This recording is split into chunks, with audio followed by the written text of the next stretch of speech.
Okay, so let's get the call started. So let me give you the format of the call. You can unmute yourself if you'd like to speak.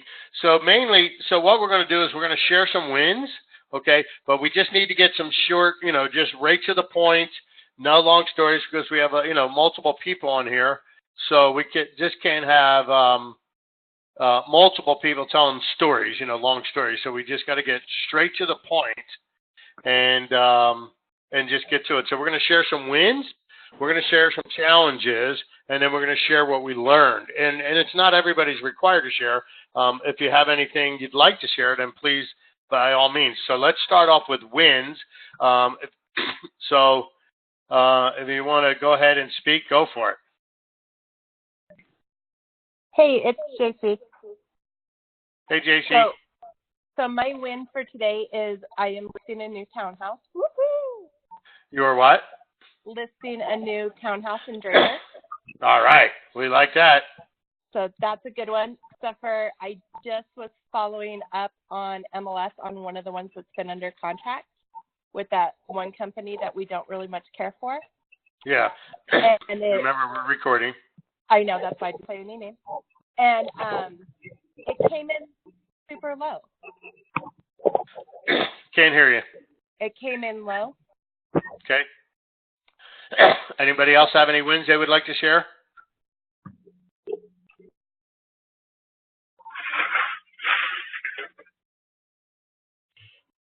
Rob, it's Danae. I had a double closing last week. It was I had a home listed, but then I had the buyer as well. So. Well, you had unrepresented buyer. Yes. Yes. So double-ended a deal, unrepresented buyer. So a little insight on that. It was her niece, or her niece was the seller. No way the law would. There's no way you're going to convince a judge that you represented your blood relative and a total stranger with equally. So that so you got to do unrepresented buyer. Unrepresented buyer is the only way to go. It really Any other wins? Any other wins? All right, if we don't have any other wins, I'm going to go into challenges. What are some challenges? Has everybody been able to communicate with their partner? Anybody not been able to communicate with their partner? So here's the thing. One of the things I want to convey, too, is if you cannot get a hold of your partner, if your partner won't communicate with you, I need to know, because then we just need to take, I got to have a heart-to-heart with that person and say, look, if you're not going to communicate, then you're tying up a spot, and you're tying up a partner. So let's move you out of the program so that that person can get a participating partner and move forward. So please let me know if somebody allow viewer 14 to present. No. Why is viewer 14? I don't know who you are, but you're trying to present. So no. So I'm not gonna. So anyway, does that make sense? So make sure you let me know, because this whole thing is based off of participation. As long as you participate, everybody's going to do better. I mean, and it's about everybody, not just some. So anyway, so I just want to make that clear. So the other thing is, let's share some struggles. Anybody want to share a struggle they may have had, whether it be some type of prospecting struggle, maybe a listing presentation struggle, buyer struggle, whatever. So let's get those out, and we'll handle those right now.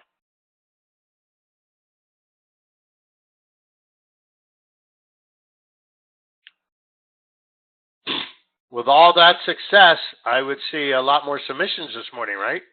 So nobody's had any struggles. I always have struggles. Right? Well, let's share one.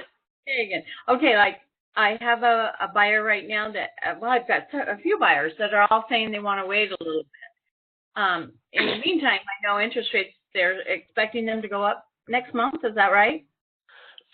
Yeah, where rates, it depends on what rates you're talking about. So when you hear let's remember, when the federal government changes their, what's called the Fed rate, that is not a direct relationship to mortgages, okay? What changes mortgage rates is long-term treasury bonds, not the Fed rate. The Fed rate is a short-term overnight loan that will affect short-term loans such as credit cards, auto loans, and things like that. But the Fed rate does not directly affect mortgage rates. Okay. Now it has a market effect that could eventually cause this to happen, cause this to happen, and cause this to happen to cause bonds to change. Then that would have an effect on the mortgage rates. However, so what's been happening to mortgage rates is what's called quantitative easing. So the way that works is, so long-term rates are tied to long-term instruments like long-term bonds. So long-term bonds. So think about this.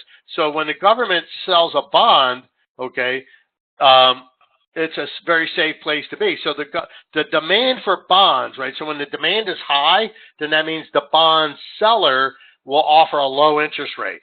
So when the bond seller, so if I'm selling bonds and I got 100 people to buy them, but I only got 5 bonds for sale, well, the amount of interest I need to pay you to buy my bond, right, is going to be low because the demand is high. So therefore, I have control over how much interest rate I'm going to pay. So when you have a high demand to buy U.S. savings bonds, then that means mortgage rates, and that means the bond rate's going to be low, and that means long-term mortgage rates are going to be low.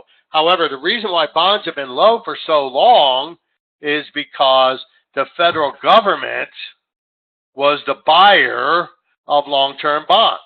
Okay, so the federal government was buying bonds and driving rates down. So because the economy is in such a mess, so the federal government caused mortgage rates to be low, so that way people would buy homes. That was the theory. So, but under the new administration and the new economy, that the federal government has been doing what's called quantitative easing. So that means, what that means is they've been systematically backing out of bond purchasing. So as they systematically back out and the demand, so that causes demand for bonds to go down. So the only way you can attract buyers for bonds, long-term bonds, when the demand is low, is to offer a higher interest rate. So now the bond sellers are charging or are willing to pay a higher rate. So when they pay a higher rate, then that directly affects mortgage rates. So does that make sense? Does that help you does that help you guys understand how the Fed rate? Because you'll hear the Fed rate and you'll see you'll see Facebook posts all over the place. The Feds are raising the rate, blah blah blah. The Feds don't have anything to do with raising the mortgage rates. Okay. That's a market-driven item. Now, they can manipulate them, but the Fed's changing the rate is what's called the short-term. That's usually an overnight rate that banks charge each other for overnight loans. Okay. So does that help everybody? So how can we help encourage buyers to buy now rather than... Well, they're still going to go up because the federal government's quantitative easing is causing rates to go up and up and up. Mm-hmm. Well, I just asked them, would you rather... so let me ask you, are you waiting for the interest rates to go up or are you waiting for the prices to go up? That's a good one. Either way, and then you'll get the guys that'll say, well, the market's going to crash. And say, well, and I can appreciate you thinking that because the last time we had a boom, the market crashed. However, we don't have any of the conditions of when the market crashed. When the market crashed, the conditions were people that couldn't afford loans were buying them. They were getting negative amortization loans. They were upside down and everything. And currently, I think the average rate, the average, credit score rating on a loan is like in the 720 range, so that's the average of a loan being serviced.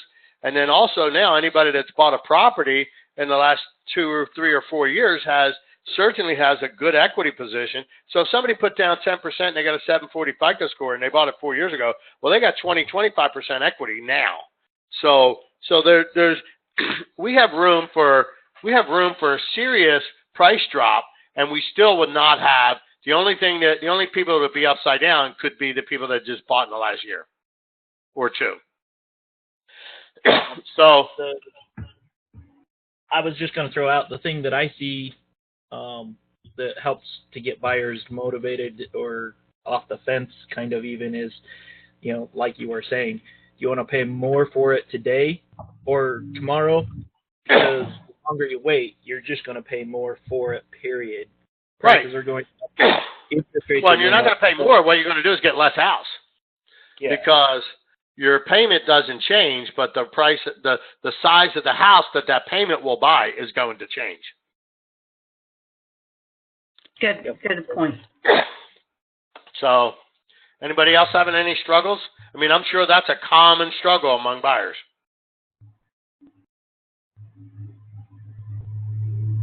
Any other struggles? Okay. Let's share some things that you may have learned in the last week.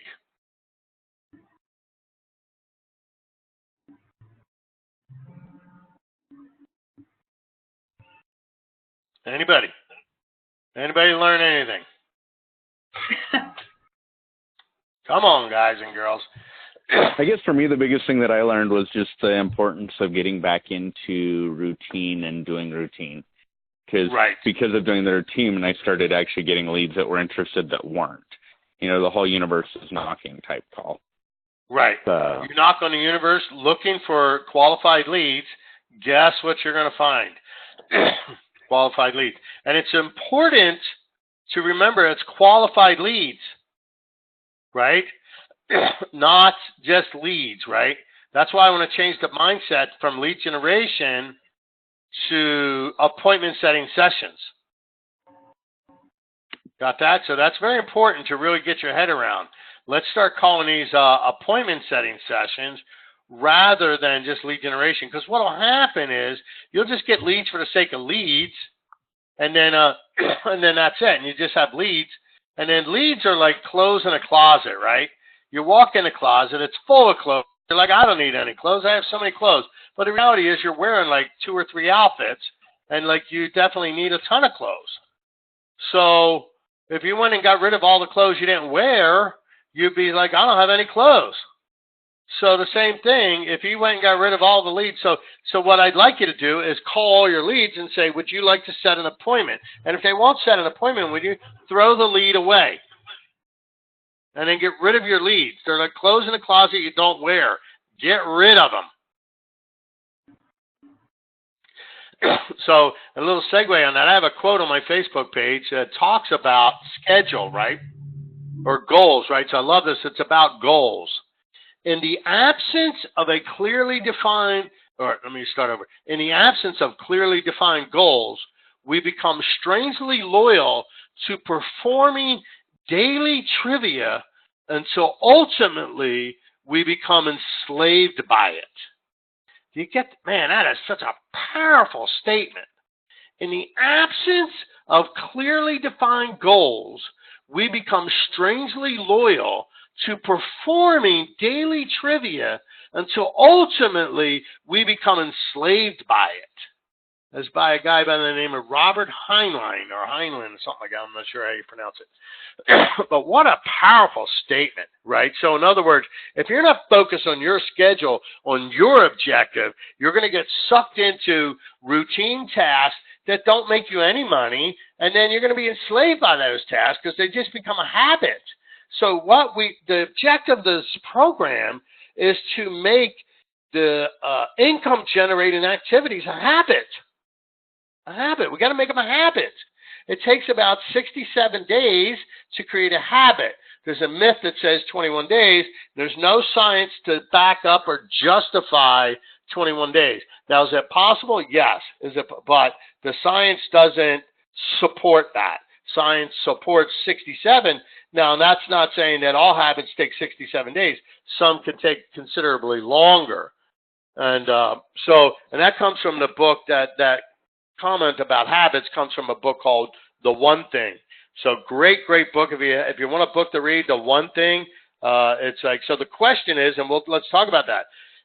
What is one thing you can do today that if you did nothing, that'll improve your business? What's one thing, right? So if you can just say one thing you do today that would improve your business, what would that be? So I can speak to that for me, Rob. Sorry, stuff in the background. I have a really hard time with just, like being in people's face. Like I'm not good at that and I don't like it. partially because Right. I don't like it for me, but like I'm realizing in this business, sometimes you kind of have to at least put yourself there. And so after our coaching call last week, there was a lead on a property that Hello, hey, other guys, if you got no, hello, you're talking. We can hear you. You're interrupting the conversation. It's Monday. Hello, Monday. Hello, Monday. I'm gonna mute everybody, and then Robin, you'll have to unmute yourself.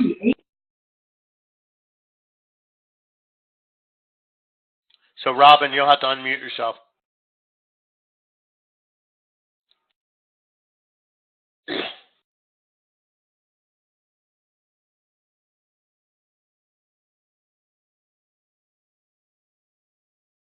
So I lost you there, Robin. You lost your microphone icon died. There you go. Let's see if I can unmute you. It's okay. So you're unmuted now, Robin. All right. Can you hear me now? Yep. Sorry, I didn't know how to do that. Anyway, so the class, I kind of just put myself out there for a listing I really wanted to get, and they were going to go with a family friend, and so I did something. I kind of just went out of my comfort zone, and I think for most of us, just because this is like working from home, I think it's really easy to stay in the comfort of your comfort zone and kind of branch out.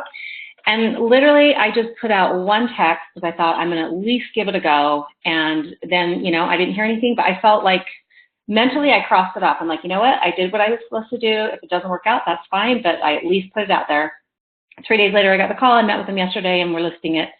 I should get contract signed today. So anyway, it was a good lesson for me in that I can put myself out there without being super obtrusive and still maybe accomplish the goal. And I need to be a little more daring, I guess. I don't know if that, for anyone else, maybe it's just me, but it was good for me to hear that from you. Well, and then you hear that, so here's what I'm hearing you saying, that you don't want to you don't want to be in everybody's face. Well, let's do a little quick role play, Robin. I'm going to be the agent. You're going to be somebody in my SOI, okay? Mm-hmm. And I just want you to hear this conversation, guys and girls. So I'll go. So ring, ring. Hey, Robin. How?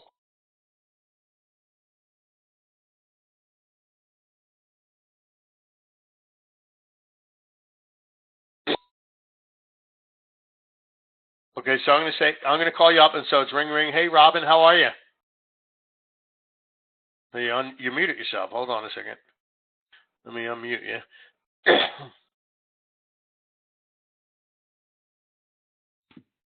All right. So everybody's unmuted for now. All right, so go ahead, Robin. I'm good. How are you? I'm doing very well. Hey, Robin, I know you're a busy person. I don't want to take up a lot of your time. Today's call is about business. Let me ask you a question.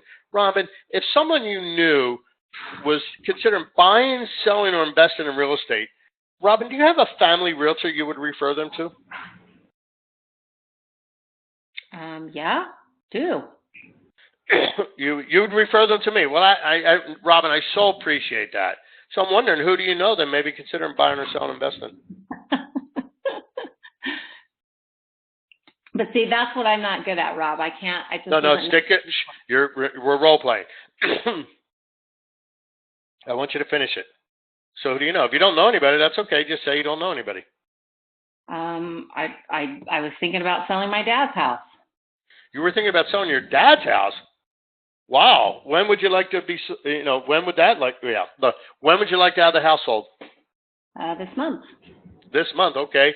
So let's do this, Robin. Let's set an appointment, and then we'll go ahead and get the house on the market and get you top dollar with the least amount of aggravation. So which is better for you, Monday or Tuesday at 4? Sounds like Monday. Monday at 4, okay. So let me ask you a few questions, Robin. So why are you selling the house? Because my dad had to go to an assisted living, and okay. Selling. I see. So your dad's in assisted living. You're going to be selling the house. I see. Okay. And let me ask you this, Robin. How many decision makers are going to be involved in this? 2. 2. Okay. So, Robin, when we get together on Monday at 4, will all decision makers be there? Yes. Okay, great. So let me ask you a question, Robin. When I see you, how much do you want to list a home for, realistically? $799. $799. Okay. And Robin, how did you come up with that price? Just looking at stuff in the neighborhood. Okay. So you're looking at things that happen in the neighborhood. Mm-hmm. Okay, great. So, and Robin, as a real estate professional, when we get together, I assume you'll list with me at a price that will allow the home to sell. Is that correct? Yeah. Okay. So what's the price you won't go below? I don't know what that price is yet. Okay, perfect. No worries. So when we get together, I will bring, I will bring all the data we need to determine what the most the feasible price is. Is that fair enough? Okay. So when we get together, I just want to let you know how the meeting will go. So what I'll do, I'll take a look at the home, okay, and then we'll go through all the comparable data to determine the best price to get the home sold, and then I'm going to ask you to sign a contract. Okay? Okay. Got it. Okay, I'll see you Monday at 4. All right. I'll see you Monday at 4. Right. See, here's the thing, Robin. Just remember, you're only annoying to people that are not motivated. Right? But you're not even really annoying. If you're just calling up your friend and saying, hey, look, I have a goal to help 24 people buy or sell, invest in real estate this year. And I was just wondering, who do you know that may be considering buying or selling? Not a big deal. It's not a big deal. This idea that you're in their face is, you made that up. That's not a scientific fact. That's a feeling. All right. So as long as you make it a conversation, then it's just a conversation. Do you got it? Yeah, I got it. It's, it's practicing, practicing doing something I'm not comfortable with. Right. The reason why most people are not comfortable, and this is for everybody on the call, hear this loud and clear. The reason why you're not comfortable is because you have not internalized the scripts. Period. There is no other reason. There is no other reason. If you hear anything in your whole tenure with me in this company, is the reason you are not comfortable is because you have not internalized the scripts. Period. So once you internalize the scripts, it becomes very, very comfortable. Because you're just fishing. You're looking, and if they get on the hook, well, then you start qualifying them. I mean, I went right for the appointment. I set the appointment prior to even starting the qualification. Say, I want to sell my dad's house. Okay. So if it's somebody in your SOI, you kind of have an idea. Well, let's get together. Then let's just start qualifying. So anyway, make sense? So let's, so the lesson you learned was get out there and do it anyway, right? Is that what you're saying, Robin? You sent out a text message? Yeah. Yeah, just do something. Well, here's the thing, boys and girls. Would you rather lose the listing trying, or would you rather guarantee to lose the listing by not trying? And I think that's spot on. That's exactly kind of where my head went. I'm like, if I don't even give it a try, then I didn't even make it possible. Right. If you don't try, you're going to lose the listing, so you at least might as well try. Mm-hmm. The NAR statistic says that 2/3 of all buyers and sellers interview one agent. So that means, so what does that mean? 2 out of 3 times, if you're the first one to the table, you're going to get the deal. Right? 2 out of 3 times. If you're the first one to the table, you get the deal. That's huge. Huge. So be the first one to the table. Okay? Yep. All right. Anybody else got something they learned?